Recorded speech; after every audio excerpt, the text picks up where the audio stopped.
Our cause is more crucial, and Sue knows that," Mighty said with a sniff.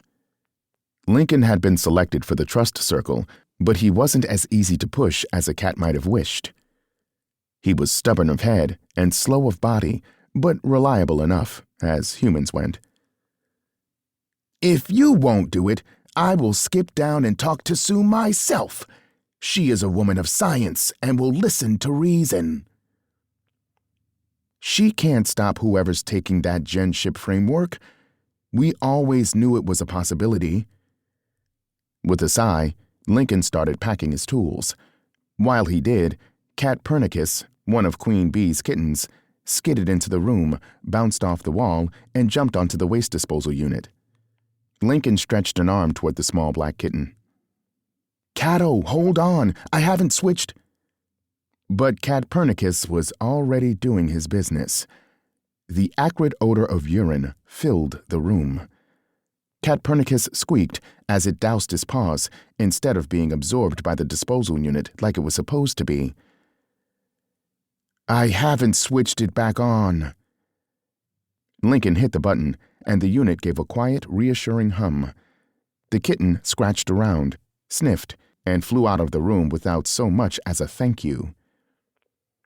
"Kittens today," Mighty said. "They don't know how good they have it. Why, when we cats first woke into the new dawn, we had to use human toilets. Can you imagine? The balancing was insanely precarious, and I don't even want to talk about the food." Mighty had been one of the originals, the first felines to pop out of their cryopods and realize they were changed, with enhanced intelligence and other satisfying abilities. It had been days before he and the others had managed to wake a human, dear Barbara Ann Collins, to perform the tasks that required thumbs. Unfortunately, Barbara was the only human they'd been able to release from the thousands of cryopods in 2 years. They also hadn't been able to wake all the cats. They'd spent that time combining their efforts to repair the ancient ship, rouse their colleagues, and figure out what had happened to the galaxy during their long sleep. Now they had some new people, humans on a cold, dingy little rock called Trash Planet, who were proving to be very useful. Lincoln was useful, if slow, but you had to appreciate a human who always thought before he spoke, always watched his feet, and never accidentally stepped on a sleeping cat's tail. Lincoln finished packing his tools and joined Mighty at the view station on the bridge. The disappearing genship and its escorts were a blip on the screen, heading toward the planet's surface.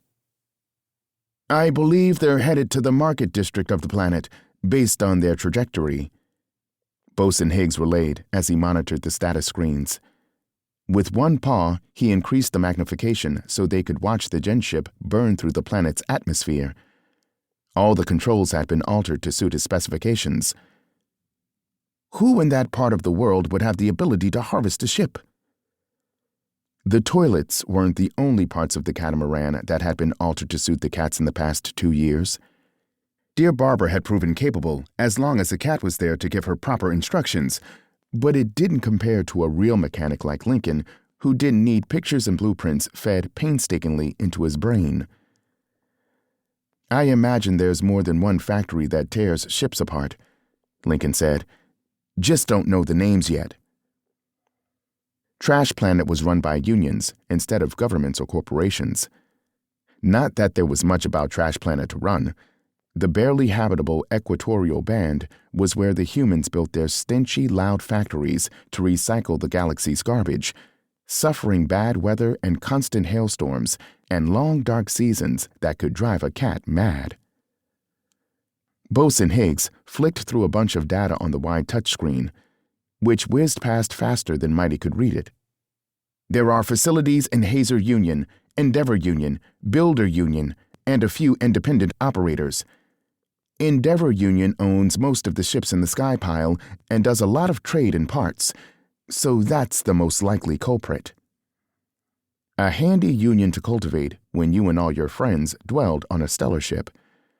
Granted, they had to keep their ship a secret. This galaxy wasn't ready for the awesomeness that was sentient cats, and humanity's tendency